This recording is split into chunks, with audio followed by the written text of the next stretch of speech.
Jurassic Park is one of my favorite movies of all time. There's so much to love about it. The amazing storytelling, the fun and interesting characters, the special effects, which for the time were revolutionary. The combination of animatronics and CG brought dinosaurs to life in a way that was really never seen before. Originally they were going to use stop motion, but ultimately decided on CG. Listen, I love me some good stop motion animation, but no, yeah, I'm glad they went with CGI, it just looks better. I'd also be remiss if I didn't mention the incredible score by John Williams. He kinda cooked with this one, not gonna lie. This movie was a massive success, gaining around $1 billion at the box office. It was one of the biggest movies in the 90s. So naturally, it spawned multiple sequels that ranged from pretty good to kinda trash. It got tons of merchandise like t-shirts, toys, comic books, video games. But of course, they also made TV shows. There's only 3 as far as I'm aware. Of course there's Camp Cretaceous, which is by far the most popular and best show of the 3. If you're a Jurassic Park fan, I highly recommend checking it out. It's so good. Although there's also Chaos Theory, which I personally haven't watched yet, so I can't really speak of its quality, but I've heard good things about Chaos Theory, so who knows. I'll probably sit down one day and watch it at some point. So that leaves just one show left that, at least from what I've seen, doesn't get talked about very much, or even at all. I searched all over YouTube and couldn't find a single video of someone talking about it, just clips from the show. So hey, I guess if nobody's gonna talk about it, I could bring light onto the subject. I'm not exactly the best at analyzing a piece of media, but hey, I'll give it a shot. I've got things to say. So what show am I talking about, you may be asking, dear viewer?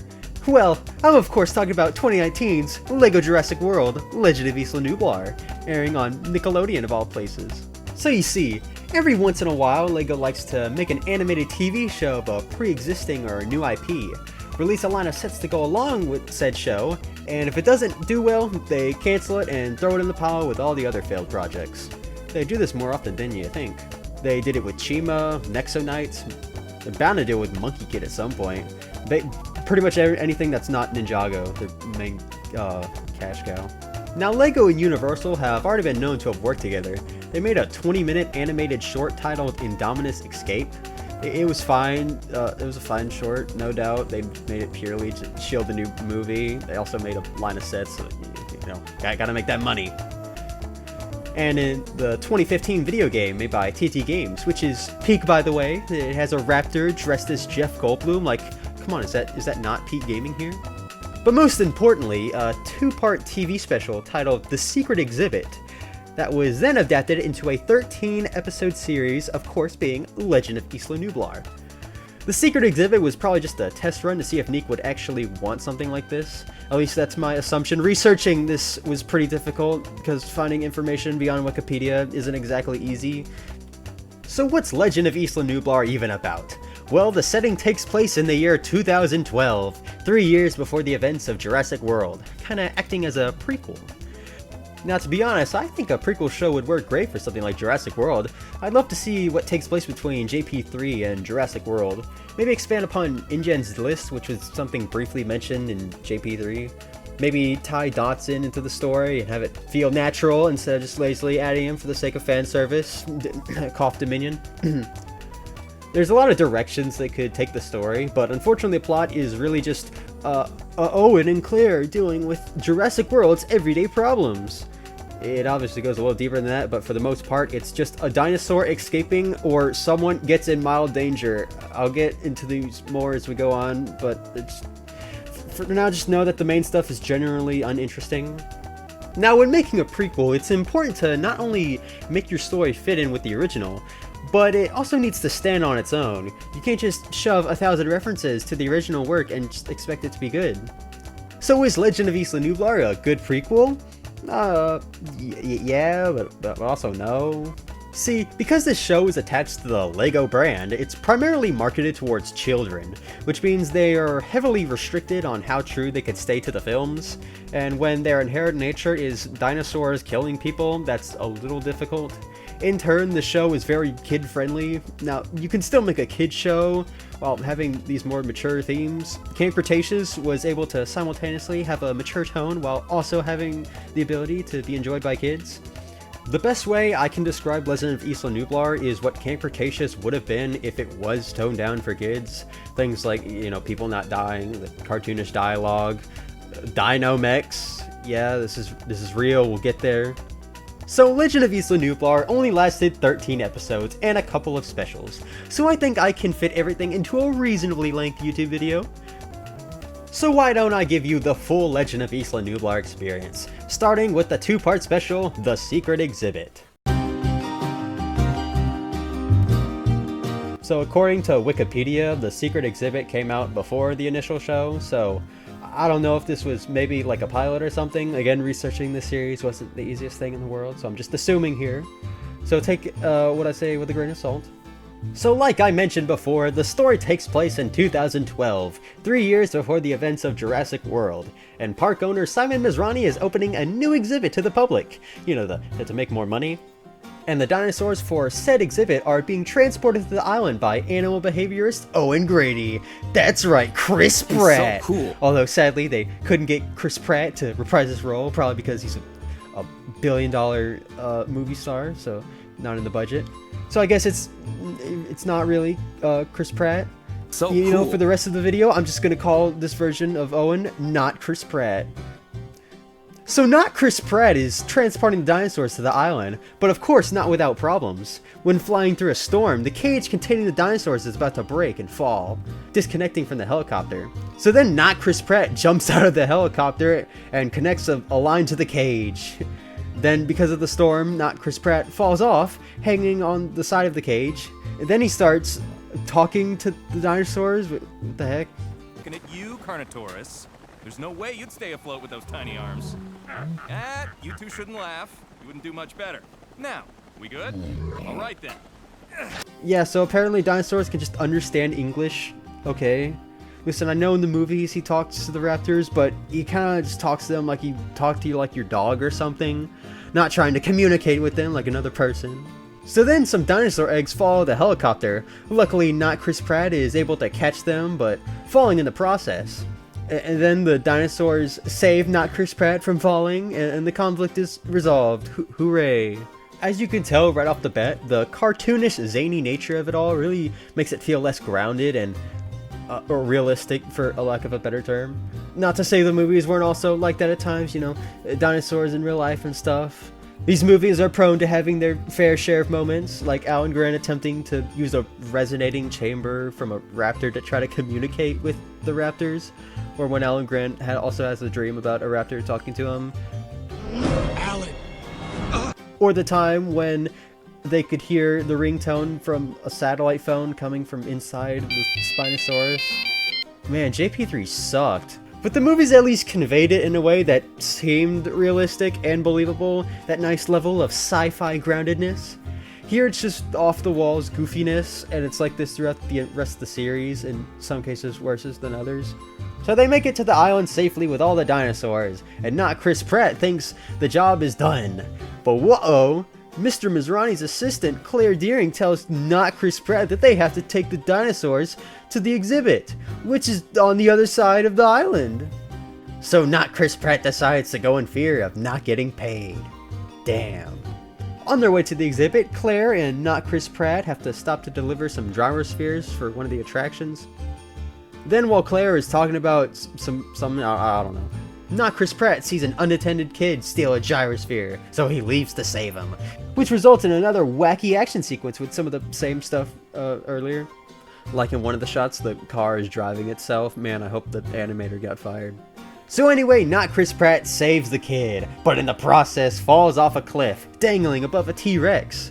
Which, by the way, quick rant here, I do not like the colors they use for Rexy. It looks like crap. Maybe it's just because I'm so used to seeing the one from the Lego game, but I don't know. The lighter tan just makes it look bad compared to how darker the Rex appears in the movies. Later in the series, the Rex has a shade of gray on it, but in my opinion, that also looks bad. Now, since this is a prequel to Jurassic World, the writers wanted to include the origins of the raptors. It makes sense seeing they had a significant focus in the movies. And here there were the eggs that not Chris Pratt saved at the beginning. When they hatch at the harbor, the first thing they see is not Chris Pratt, automatically creating a connection. The raptors see him as a parental figure, and even later on are the reason that convinces not Chris Pratt to stay on Isla Nublar and train them. Oh yeah, spoilers here, he doesn't leave. Who would have guessed? I would have never expected that.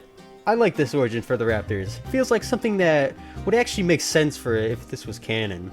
So while not Chris Pratt is about to fall to his death, we cut to the raptors, who have been sent to their own exhibit. After some failed training with Vic Hoskins, yeah, Vic's in the show, he doesn't really do much, so just don't worry about him. The raptors are left alone. So then the raptors use a tree as a catapult and launches the Alpha Raptor Blue out of the enclosure. Keep in mind these are newly born dinosaurs. I don't think they would have the weight or strength to make this work. But at this point the series has made it very clear what direction it's going. This is going to be a generic kid show with wacky scenarios and a watered down plot. It sucks, but stuff like that is just going to be a reoccurring theme from here on out. So I'll try to be less ranty for the rest of the video. I don't want this just to see like I'm complaining about a kid show for being a kid show. So while Blue is exploring the jungle, she comes across not Chris Pratt. Listen, maybe you could give me a hand? If you could help me out, I'd forever be in your debt. Please? Long shot, Owen. Dinosaurs don't understand English, remember? What are you talking about? You very clearly communicated with dinosaurs earlier. Come on, at least follow the rules you've established in your own universe. So then Blue tosses down a vine, and not Chris Pratt is saved. Then Vic appears in a helicopter for some reason. I think I may have not been paying attention here, but I don't know. Whatever, it's convenient for the plot, I guess. So our heroes fly off into the sunset, back to the main park. Oh yeah, this is where part 1 ends, so cool transition, I guess.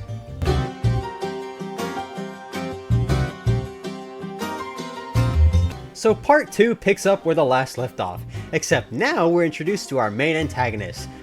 For the reason of their main antagonist to be introduced in the second part is beyond me, but I guess he wasn't important enough for the part 1. Yeah, whatever. Anyway, we meet Danny. Danny works as a janitor at Jurassic World, but is secretly trying to get the park shut down to avenge his uncle, Dennis Nedry! You know, the guy from the original Jurassic Park who was hired by Biosyn to steal dinosaur embryos, but ultimately failed and died to a Dilophosaurus. You know, I actually like Danny. It makes sense why he'd want to get revenge, because in his mind, John Hammond and Jurassic Park was the reason for his uncle's death. You know, now that I think about it, there's actually a deleted scene for The Lost World where it stated that the families of the employees that died were given money to stay quiet about dinosaurs because it give InGen bad publicity. It just makes sense why Danny would want revenge.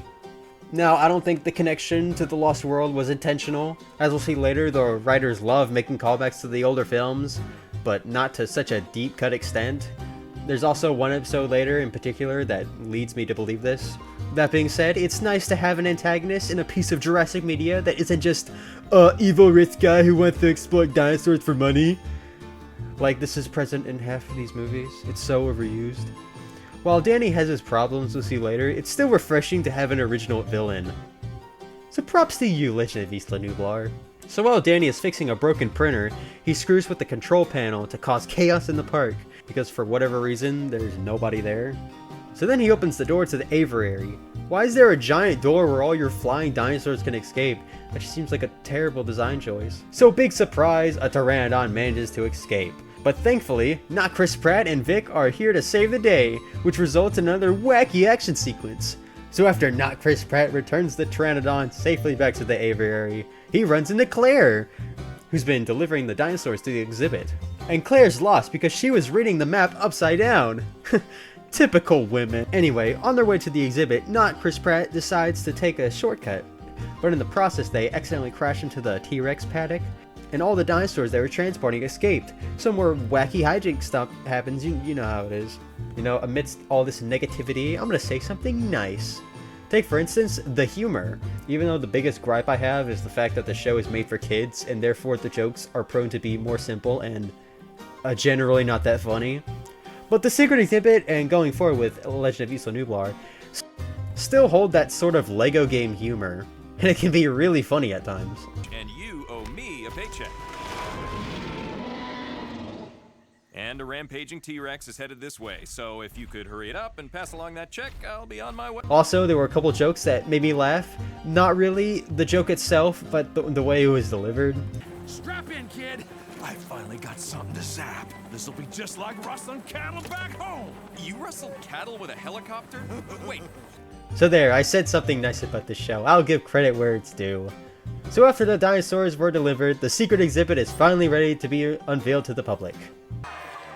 Let's get pumped for the biggest, most fantastic exhibit to ever hit Isla Nublar! That's the spirit! I give you the Dino Carousel! Oof.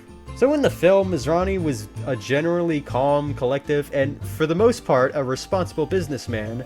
Most of the time, Mizrani cared more about the people rather than the money, kinda acting as a successor to John Hammond. So, how's my park doing? Great. We're up 2.5% over last year, a bit lower than our initial projection. No. How is it doing? Are the guests having fun? Are the animals enjoying life? Well, guest satisfaction is steady in the low 90s. We don't have a way to measure the animals' emotional experience. Sure you do. You can see in their eyes. And we can charge anything we want, $2,000 a day, $10,000 a day, and people will pay it.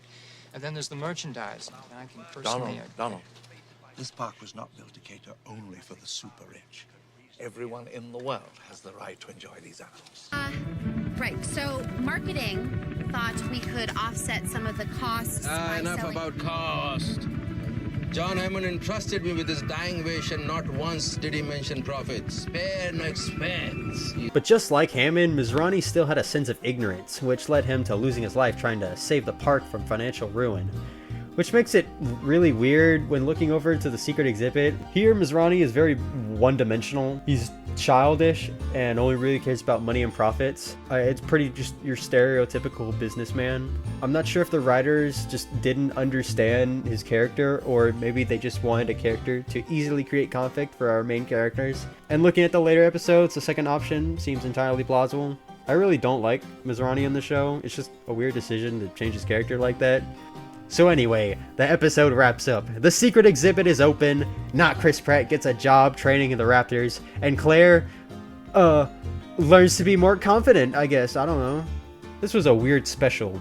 The secret exhibit fails in many aspects, but for their first attempt at tackling the Jurassic franchise, they did a fairly decent job, despite being toned down for kids.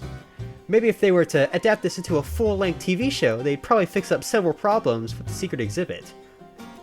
I'm being sarcastic, by the way.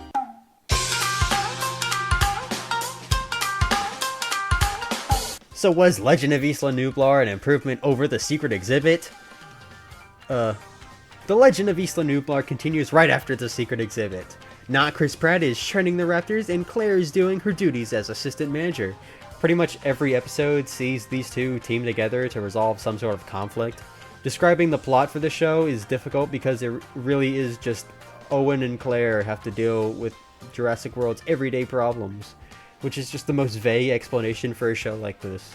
Every episode just has the most serviceable, uninteresting plot imaginable for a Jurassic World TV show, where after watching I'm just sitting there like, yeah, that was fine. I'm going to talk about each episode individually, so you can see just what I mean by that, but for now I want to highlight some major issues I have with the show.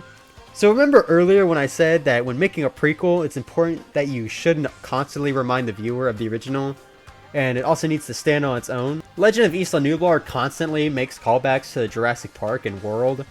Now sometimes it's kind of cool, like how in episode 2, Not Chris Pratt finds an abandoned trailer in the jungle. Oh cool, that's where he stays in the movie. Or when Not Chris Pratt also finds a motorcycle in the old visitor center and keeps it. You know, that's it. He had the motorcycle in the movie. Just a nice bit of continuity that wasn't necessary, but greatly appreciated. Then there's a shot-for-shot recreation of the scene from the first JP movie where they see the Brachiosaurus, and it's just so in your face about this being a reference. It's quite literally, hey guys, remember the first Jurassic Park movie? And there are 2 episodes that are just filled to the brim with fan service, Blown Away and The Power and the Peril. The reason being that both episodes are very similar, that they have cameos, I say that in quotes, from iconic characters Alan Grant and Ian Malcolm. Although, just like not Chris Pratt, they couldn't get the original voice actors to reprise their roles. I mean, I get it. Their budget probably wasn't big enough. The guy who voices Malcolm does a pretty good impression, but Grant's VA is terrible. Doesn't even sound like Sam Neill. Early establishment of alpha role to impressionable juvenile subjects combined with repetition of audio and visual cues? Amazing. Just amazing. Dinosaurs lived 65 million years ago. What is left of them is fossilized in the rocks, and it is in the rock that real scientists make real discoveries. Now, what John Hammond and InGen did at Jurassic Park is create genetically engineered theme park monsters, nothing more and nothing less. As far as the plots go, they're pretty similar. Alan Grant visits Jurassic World, so Claire and not Chris Pratt need to impress him. Ian Malcolm visits Jurassic World, so Claire and not Chris Pratt need to impress him. Now, I know I did say that a boatload of fan service can be annoying, but man, I won't lie and say that the Jurassic Park nerd side of me didn't at least enjoy some of it. It's nice to see how these characters would interact with each other. I can tell that there were definitely some people who are fans that worked on the show. And hey, I'll take this any day over Dominion's sorry attempt at fan service. Why even bring these characters back if all we'll get is like 3 lines of dialogue of them interacting? Now that being said, whether you think the references are good or bad, trying to stay in line with the movies can still hinder the show's quality. Specifically in continuity, in episode 3, Hybrid Horror, Simon Mizrahi orders his lead scientist, Dr. Wu, to make a hybrid dinosaur for the park. Now, it doesn't take a Jurassic Park scholar like me to see how this simple idea contradicts the first Jurassic World movie. You know, the whole concept of creating a hybrid dinosaur played a major role in that movie. It paralleled the first Jurassic Park's message in that trying to play God and mess with nature could have catastrophic consequences. Going by the show's canon, you'd think they would have learned from their mistakes within 3 years. I don't really know what the writers were thinking. Maybe they just forgot about J-World's most important plot thread? No, I don't know. I don't think it was incompetence or lack of knowledge of the source material. Again, I can definitely tell there were people working on this that were also fans. But who knows, maybe a majority of the writers probably just didn't give a crap. I'd love to be proven wrong on that though. If anybody watching happened to work on The Legend of Isla Nublar, please comment below. I'm genuinely curious what it was like working on the show.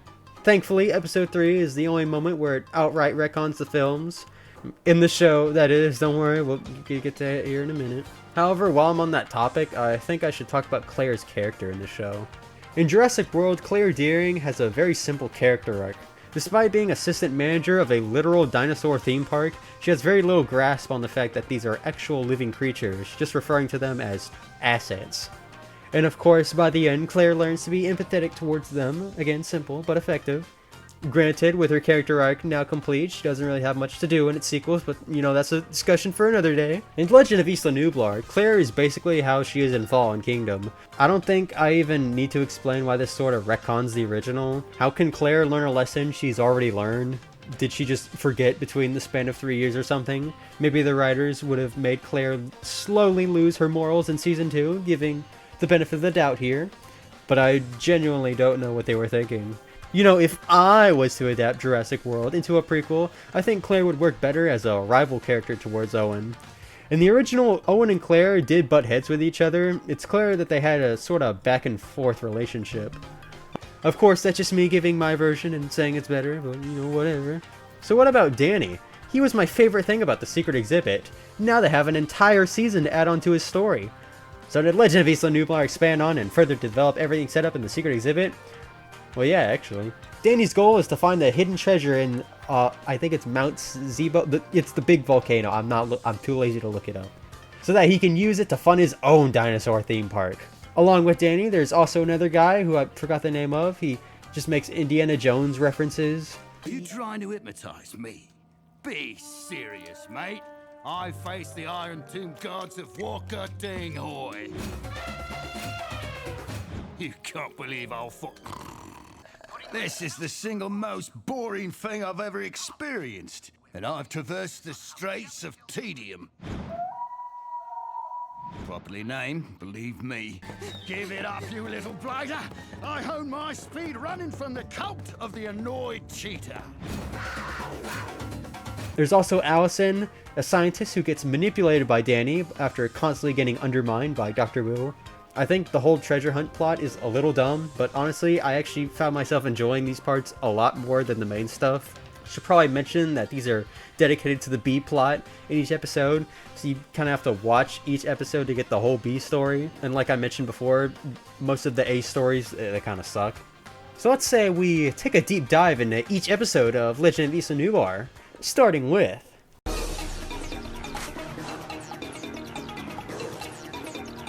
Episode 1 has a fairly solid plot to start out with. A theme park critic comes to Jurassic World to write a review, and it's Claire's duty to make a good impression so the critic will write a positive review.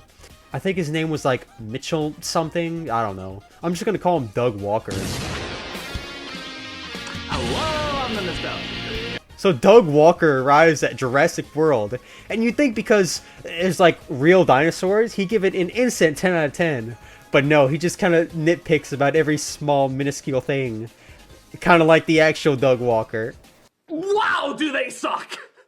It's some of the worst CG the movies have ever cranked out. They look like cardboard cutouts. No, wait, even that would have some three-dimensional qualities to them. They look like mist, like a cloud of fog in the shape of a dinosaur. There's a scene where a kid is looking at dinosaurs through a viewfinder, which, by the way, you're 13. What the fuck are you doing looking through a viewfinder? He's even got his own point system and everything. There is no VIP cabin on your ferry. Note for Jurassic World review, -3 Mitchell merits. I give that 4 Heil Hitlers out of 5. Oh yeah, also not Chris Pratt is here because he's the main character, I guess. So after some failed attempts at impressing Doug Walker, he sneaks off and explores the park by himself. He goes on a gondola that's under maintenance and complains that it doesn't work. Wow. So as he's dangling above a T-Rex, not Chris Pratt swoops in and uses his magical Chris Pratt powers to save the day. Knock it off! You're not the alpha here. I am. Hey! Do not mess with me! Unbelievable. He's so cool. You know, a common complaint of the newer films is that Owen uses his hand signal thing too much. Man, those people would lose their marbles if they watched this show. Danny messing with the controls to make the park look bad in front of the critic was also fun. Of course, this is also where we're introduced to the Aussie guy. What's his name? Sinjin. And Danny starts to manipulate Allison. There was also one part near the beginning where Claire is like flabbergasted, and her expression here is just so dumb I couldn't help but laugh. Pretty good first episode, not gonna lie. Simon Masrani and Claire are left stranded in the jungle because of a bad storm, and it's up to not Chris Pratt to save them. I don't really care for this one. The only thing interesting about it is the abandoned trailer they find that The only thing interesting about it is the abandoned trailer they find that Owen has in the first J-World movie. The B plot is just Sinjin trying to get a piece of the treasure map that happens to be in the trailer. And of course he fails miserably. This episode is fun, I guess. They actually tease the idea of hybrids for the next episode. So I can at least appreciate how they try to make one of these feel connected with each other. Also, the dialogue can just be super exposition-y at times. It's really annoying. By the sippy cup of St. Melvin. There's the last piece of the map. He had it stuck to his burger wrappers the whole time and never knew it. I must get inside that trailer.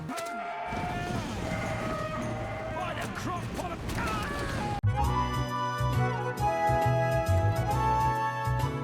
Dr. Wu and Allison create a hybrid dinosaur that manages to escape and wreaks havoc on the park. I briefly talked about this one just a while ago, so I'd like to reiterate how this retcons the first J-World movie by introducing the idea of hybrids, despite the fact it clearly states in J-World how this was the world's first genetically modified dinosaur. The more I think about this one, the more I try to think how this could have worked.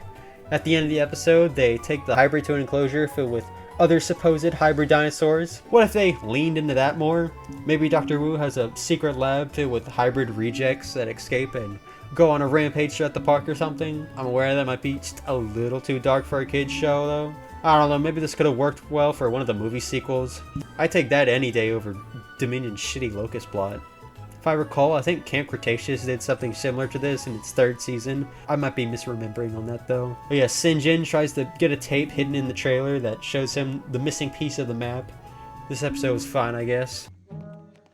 Nope, you're staying with me. What for? In case they need bait.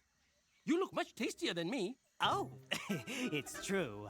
I do have flavor. What?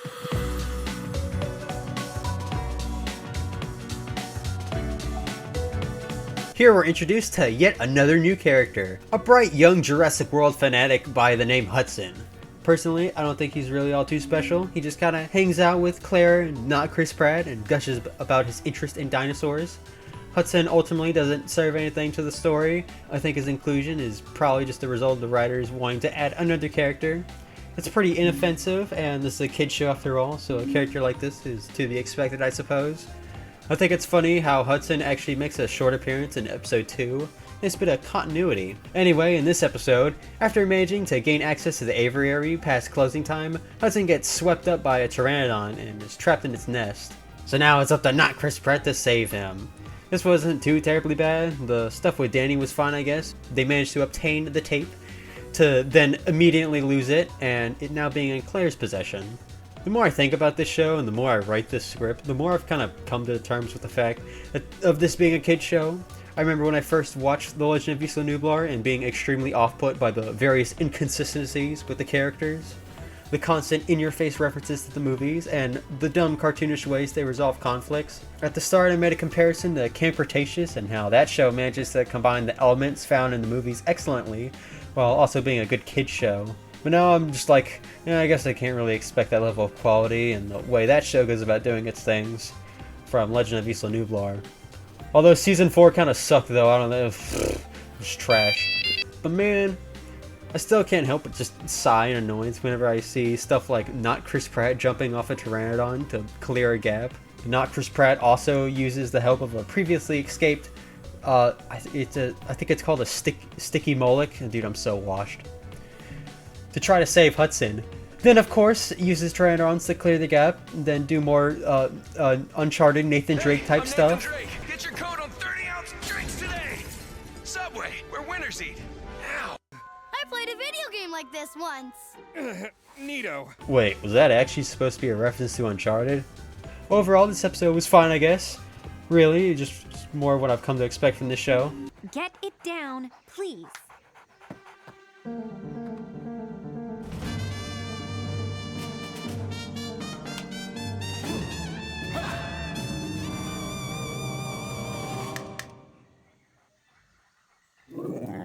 I'm out.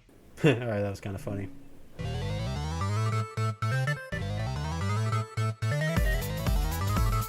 This is the Ian Malcolm episode. I already talked about this one a while ago, but I would like to reiterate just how many references to the first Jurassic Park film there are. Could end with someone getting eaten, I don't know, let's say on a toilet. Trust me, I've seen it. Oh, look. Oh, I'm in the rear of a speeding Jeep being chased by carnivores. Deja vu. Like, dude, shut up.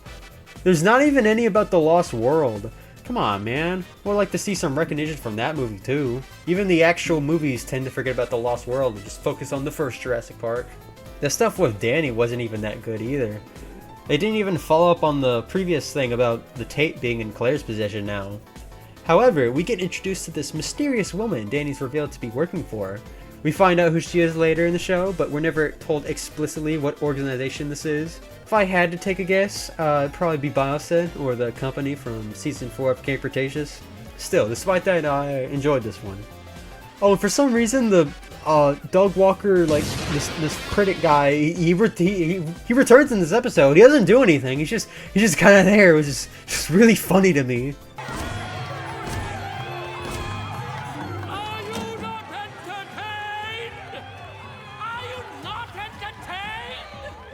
Is that supposed to be a Gladiator reference?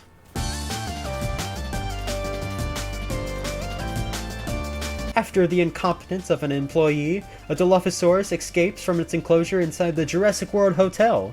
So it's once again up to not Chris Pratt to save the day. There's also the subplot where he does the stage performance with the raptors. giving them more attention, in turn making his dog Red feel left out.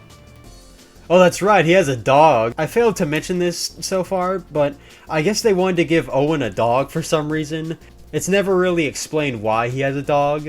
I don't recall Owen ever saying he had a dog in one of these movies. The closest thing is it's stated that Vic has a dog at some point, but other than that, there's nothing. Red's inclusion in the show is truly a mystery to me.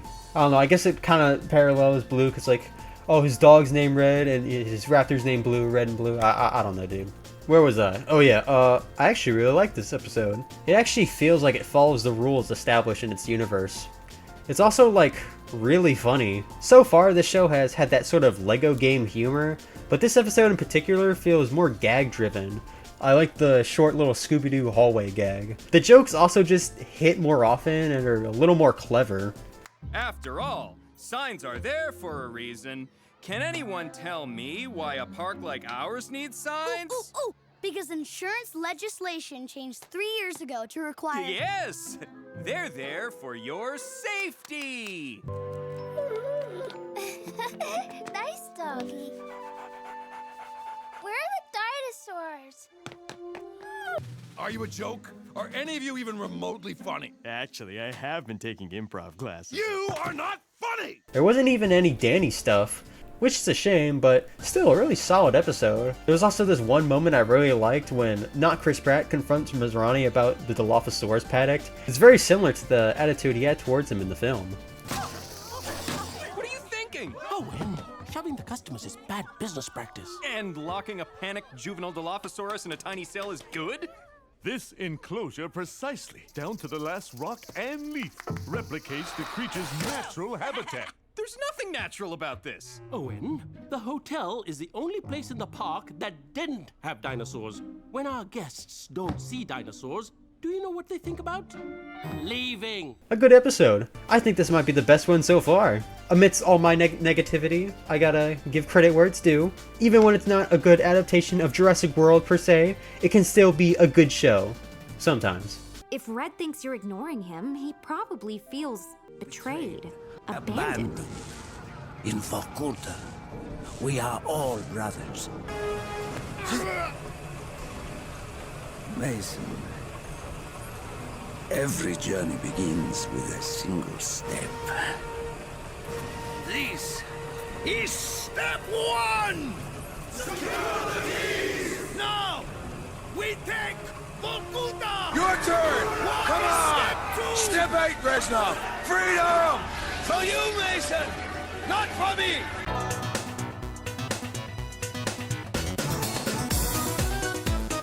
A Carnotaurus manages to break free during a dental checkup and scurries into the jungle, so it's up to not Chris Pratt once again to save the day. I kinda like this one too. Halfway through, Vic tags along the story and there's some fun interactions. I really like the fight between the Baryonyx and the Carnotaurus under the old visitor center. The setup feels totally in line with the films. And I love how Vic takes out both dinos by using a taser to electrocute the puddle of water they're standing in. It reminds me of the end of season 1 of Camp Cretaceous, where, if I remember correctly, Darius throws a taser onto a flammable object, burning the side of the Carnotaurus' face. This is also the episode where we're given exposition for Owen's bike, finding it in the garage under the old visitor center. The stuff with Danny was nice too. While Claire is busy with paperwork, he plans to steal it while she isn't looking. And he actually does. He succeeds. My only gripe would be that I think the writers forgot this is supposed to be in 2012. Danny realizes he needs a VCR to actually view the tape, and they treat it like it's this ancient piece of technology. Even if we do somehow get our hands on that old tape, we still have to find a VCR that will play it. Nobody's even seen one since 1990-something. People still used VCRs in the early 2010s, right? I mean, I did. Surely the late 2000s at least. Wouldn't Danny be like a 90s or late 80s kid? He's like a technician, so there's no shot he wouldn't have a VCR. Ms. Ronnie also has a VR headset in this episode. It's not as funny as the writers thought it'd be.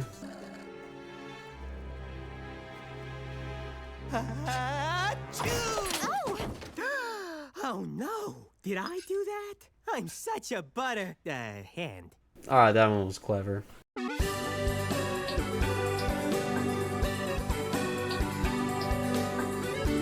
Alan Grant visits Jurassic World and, naturally, is very critical of the park's ethics.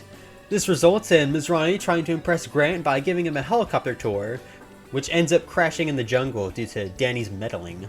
I already touched on this one, but again, they are so in your face with the references. Although one thing I did like is, again, the interactions between not Chris Pratt and Grant.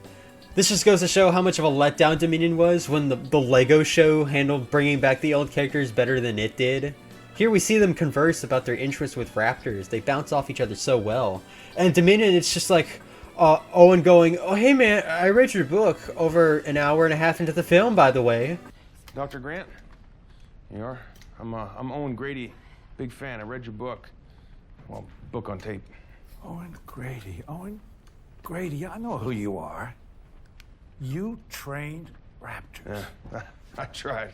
Not just Owen and Grant. The other old and new characters only interact in the third act. But even then, half of it is this epic dino fight climax that totally wasn't forced. Just, they did it because the other two movies had an epic dino fight.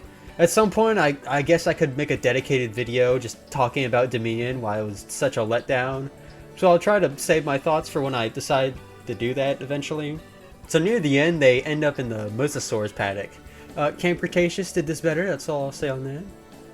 It's also interesting to see how there's more of a focus on the romance between Claire and not Chris Pratt. It sort of builds up to that eventual first date that was mentioned in the first Jurassic World. I like the very end where they joke with each other and the dialogue is weirdly organic. A weird comparison, but it kind of reminded me of the ending to Uncharted 2. Leave the comedy to the professionals, okay? I would, but I don't know any. I'm just speaking the truth. I happen to know I'm funny. Oh. My mom says I'm hilarious. My aunt too. Oh, I'm sure. Although Sheila's a little nuts.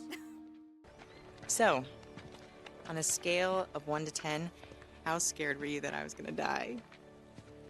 4. 4? Yeah, why? A 4. Yeah. You were at least an 8. An 8?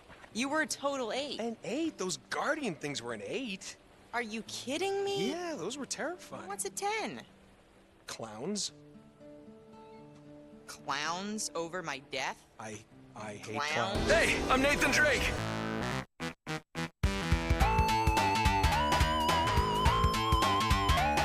Not Chris Pratt and Claire investigate the construction of the new resort treehouse villas after hearing screams on their progress report, discovering that it may be haunted by a ghost. Also, Hudson is here. They do that stupid cliche where something unexplainable happens and one of the characters says, there must be a logical explanation for this. And then in the end, it turns out it wasn't actually a ghost, you buffoons. It was just a lost baby dinosaur hybrid reject thing. This one sucks. Which is a shame because I actually like the stuff with Allison finally reaching her breaking point with Dr. Wu and fully committing to join Danny. I also kind of like the dynamic between Hudson and not Chris Pratt. They work well off each other. Have fun babysitting. Okay, you said if I brought you the roof tiles, you'd let me ask you some questions. So, do raptors burp? Would you rather work with dinosaurs or people? When you were taking a nap, why did you call out Claire's name so much? Oh, bro, hey, yo!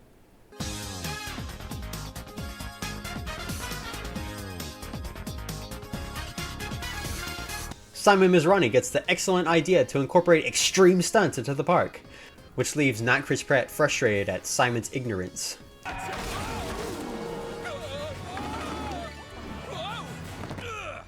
Are you okay? Oh, and that was amazing. Can you do that every 20 minutes from open to close? Yeah, right. You're serious? Mr. Masrani, I'm an animal behaviorist, not a stuntman. No one who works for you is qualified to do what you're asking. And everything you're having them build is one gust of wind from collapsing.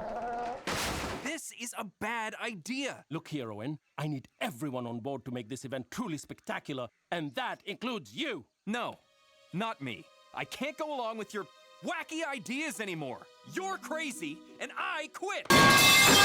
There's also this super energy drink called Pteranodon't tea. Get it? Cause the P is silent. I just wrote in the script, insert prime joke here. Whenever Vic drinks it, he becomes super hyper and he's animated on a lower frame rate. I love that. I will say the animation, especially the storyboarding, is pretty good in the show. As the series progressed, the animation definitely gets better. The stuff with Danny was great too, him trying to dump the tea into the dinosaur's water supply. He even gets caught by Hudson, resulting in Danny kidnapping him. I'm curious to see where this goes. However, again, Claire is written like she is in Fallen Kingdom, which just does not fit with this version of the character. Do you really just expect me to believe that Claire has so much empathy towards dinosaurs to then lose it within the span of 2 years? And then relearns the same lesson? I don't think so. The conflict is also resolved by using water guns. That sucks. This one's a pretty mixed bag. There are things I really like, but there's just stuff I hate.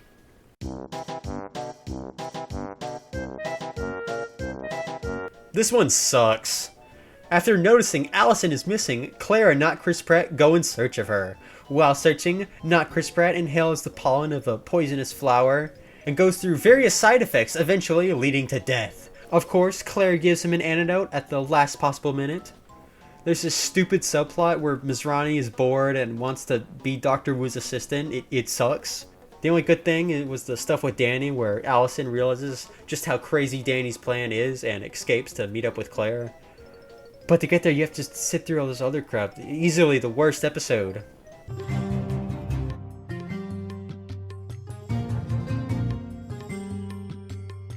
Now that Claire and not Chris Pratt know about Danny's plan, they hurry after him to put a stop to his plan and save Hudson. While this is happening, Danny sets off a command that powers off every paddock on the island, letting dinosaurs roam free. Once the gang finally reach Danny, they discover he's equipped himself with a dino mech. I mentioned this earlier, and it's because this is a prime example of the wackiness in this show. Like, the movies and even Camp Cretaceous, to an extent, have done some really weird stuff.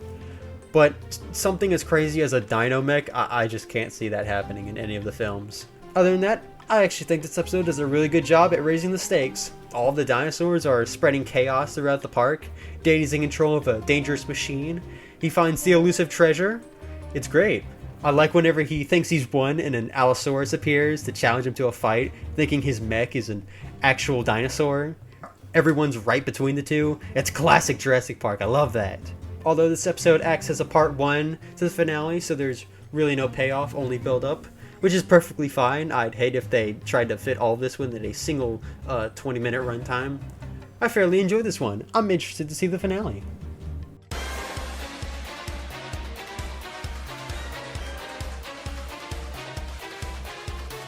That's right, it's the finale. Danny and the Allosaurus are gonna duke it out, man. Monster versus machine, kinda. This is easily one of the best sequences in the entire show. The raptors get involved in the fight. Sinjin tries to steal the treasure, so Claire and Allison try to stop him. Eventually the T-Rex gets involved in the fight too, so now Danny gets smashed around between the two. It's great. Although the stuff with the escaped dinosaurs was kind of lame. Dr. Wu and Masrani simply guiding them away with a flare, and Vic tranquilizing them. But most of the episode's focus is on the fight, so it's fine, I guess. I love the climax of the fight, by the way. It escalates outside on the edge of a cliff. Danny's still between Rexy and the Allosaurus, constantly pushing at each other, edging them closer towards the cliff, with the raptors still climbing on top of the dinos. Now Chris Pratt desperately runs after them, trying to call the raptors back.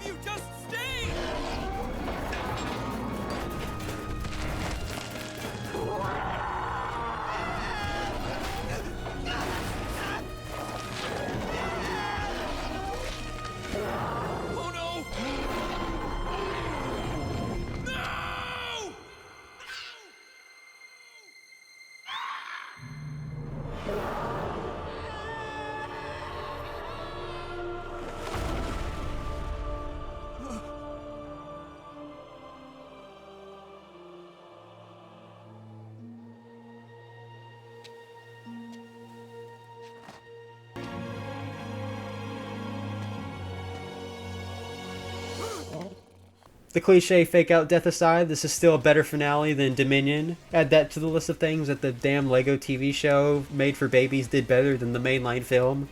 So our heroes can finally rest. Danny has been defeated, the dinosaurs have been contained, and not Chris Pratt and Claire go on a date. But cut to Danny and Sinjin, who are still alive. We finally get to see who that mysterious woman really is.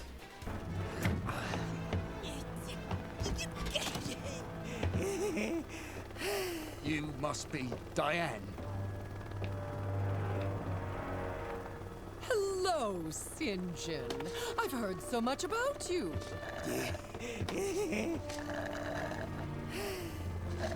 Enjoying your soda, Danny? Do you feel like you earned it? No, because you didn't bring back the treasure, did you? Now you know what I have to do, don't you? You're grounded! No TV, phone, computer, or tablet for a week. But, Mom... Wait, Diane is your mother? Unbelievable. You know, since she's Danny's mother, this kind of ties back to my theory from earlier. This would mean she's Dennis Nedry's sister. And remember, InGen paid hush money to the families of those who died at Jurassic Park to avoid bad publicity?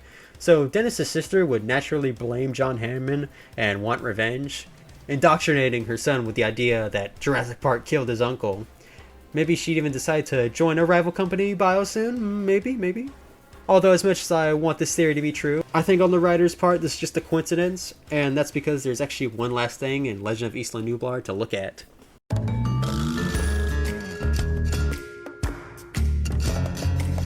So on the DVD release, there's a bonus video titled Nedry's Secret, where we actually follow Dennis Nedry in the original Jurassic Park. Wow, what kind of interesting story do they have to tell with this novel concept? He talks with Hammond for a bit and runs into a Dilophosaurus. See, this is very subtle foreshadowing to how he died in the movie. And then, it ends. That's it. Was this really necessary? It's just a DVD bonus, so in fairness, I shouldn't have expected much. But the main reason I wanted to talk about this is Nedry's characterization. In the movie, Dennis Nedry was just a guy who worked at Jurassic Park and thought he should be paid more considering his position. Our lives are in your hands and you have butterfingers? I'm totally unappreciated in my time. You can run this whole park from this room with minimal staff for up to 3 days. You think that kind of automation is easy? Or cheap? This results in Nedry betraying Jurassic Park and accepting a deal with Biosoon to steal embryos of the dinosaurs. However, he dies trying to catch the boat leaving the island. It was pretty simple. He got greedy and he paid the price. In Legend of Isla Nublar, however, Nedry is written like he wanted to work at Jurassic Park specifically with the intent to do evil. It's like he was a spy or something. He's just kind of an asshole. Like, sure, Nedry was sleazy, greedy, and the guy couldn't even keep a clean workspace, but he wasn't this level of crudeness. If that makes any sense at all. I only wanted to bring this up just because it kind of debunks my theory for Danny on the writer's part. It's clear that this was not the intention and just kind of accidentally became good. But I don't care, that's still my headcanon, and I'll take this any day over the shit in the most recent movies. And that's all of Legend of Isla Nublar. Unfortunately, there wasn't a second season, which is a shame, because with the right people, they could have made Legend of Isla Nublar something special that could even rival the movies the same way Camp Cretaceous did. Maybe if the team was given another chance to make another season, or even just a special like the Secret Exhibit, it might catch people's attention and find a new following of its own. Oh.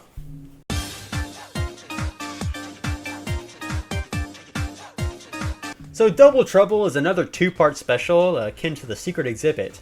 I have to assume after Season 1 not doing well, they tried another special in a last effort for Season 2. It didn't work. Double Trouble sees Simon Masrani. In line with all of his crazy ideas from the previous episodes, he's being replaced as park manager by none other than Masrani's twin brother. Funny, I don't ever recall in the movie where he says he had a brother, but I'll roll with it. Immediately, Masrani's brother starts laying off workers and installing an AI system to monitor the entire park. Then it turns out the AI is evil, who would have guessed? Then the AI starts causing havoc on the park, so now it's up to not Chris Pratt and Hudson, who's here too for some reason, to save the day. Now, something I immediately noticed when watching was the improved quality in animation. While being just generally smoother in most places, the movement is a lot more snappy and their expressions are pushed to be more exaggerated. Scenes like not Chris Pratt fighting the claw machines or when the Masrani twins are arguing come to mind.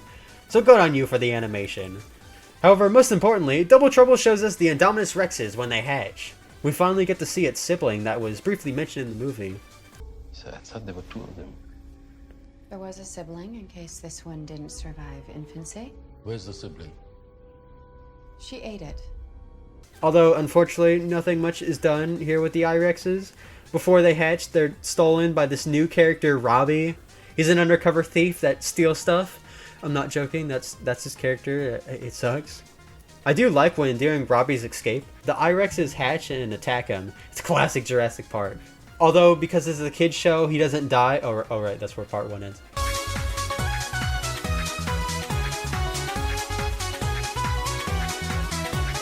Because this is a kid's show, Robbie doesn't die, so he's just kind of there for the rest of the episode.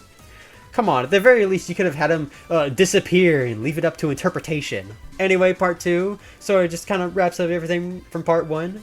Albeit, the part where they have to get Rexy back in her paddock felt like a waste of time.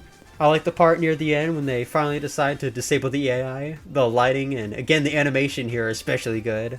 That really is the best part about Double Trouble, just the animation. Okay, so I noticed this while editing, but like in this shot right here, you see, you know, not Chris Pratt, he's got his normal, like, Fallen Kingdom outfit on. But, in the next shot, like, look at this. In the next shot, he's got, like, his other outfit on. Like, see? Like that one. I take back everything nice I said, this show sucks.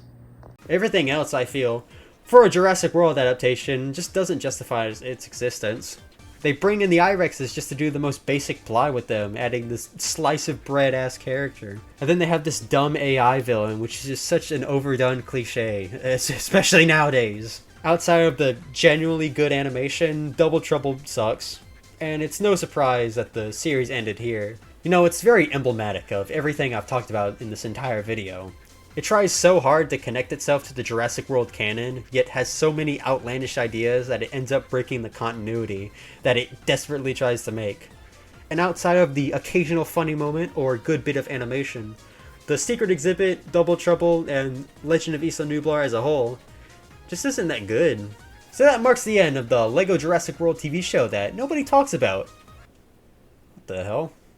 So back during the 30th anniversary of the first Jurassic Park movie, LEGO decided that they could bank off such an occasion by releasing a line of sets. Which, hey, I've been hoping for Jurassic Park sets ever since I played the 2015 video game. Not complaining there.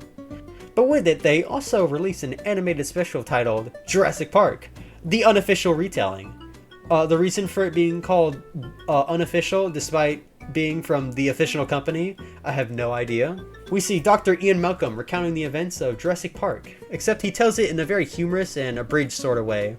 It's basically beat for beat the first Jurassic Park movie, but in a nutshell. Surprisingly, this is not a new concept for LEGO, as they did something very similar with Star Wars in 2015 titled Droid Tales. We follow C-3PO and R2-D2 retelling the events of the Star Wars films in an abridged, nutshell sort of way.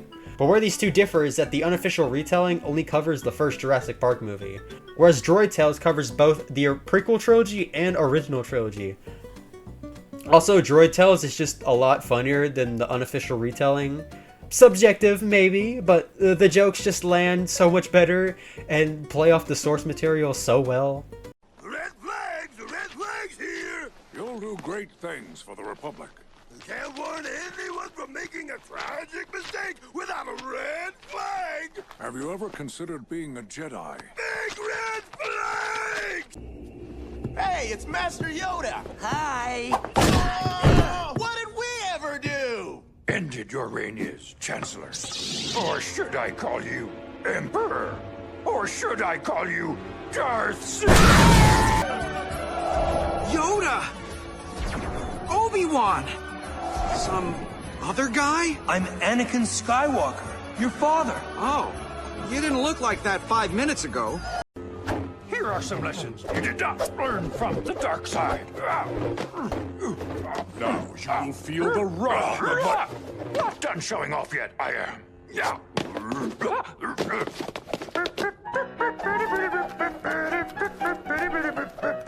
I'll just let myself.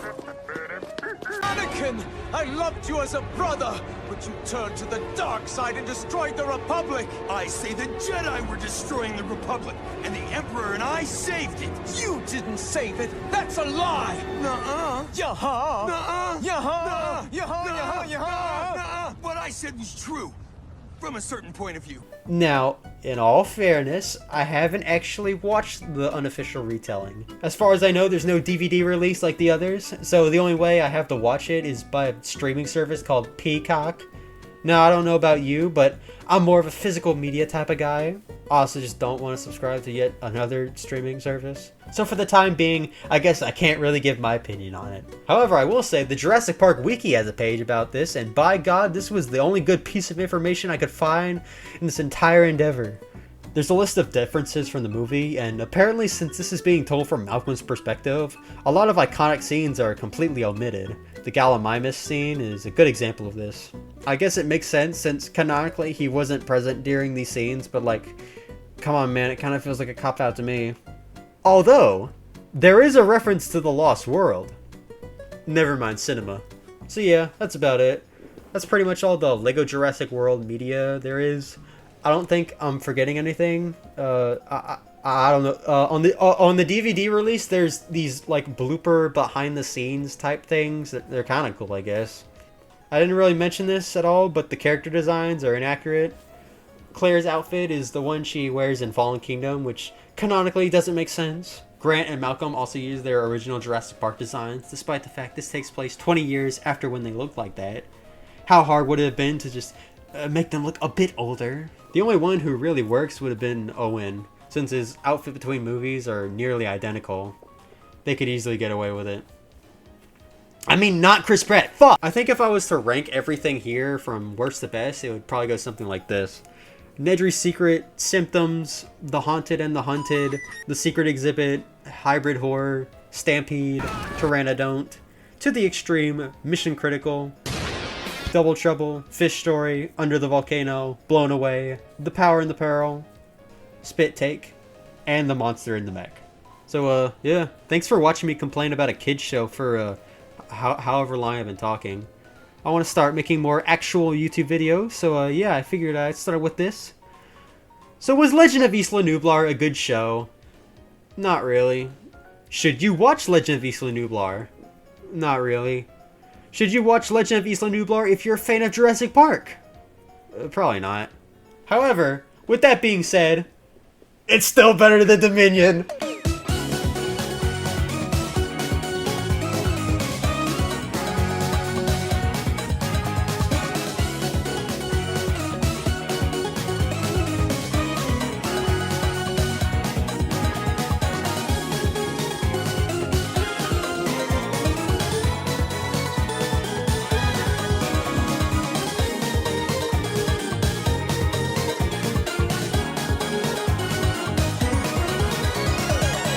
This is the single most boring thing I've ever experienced.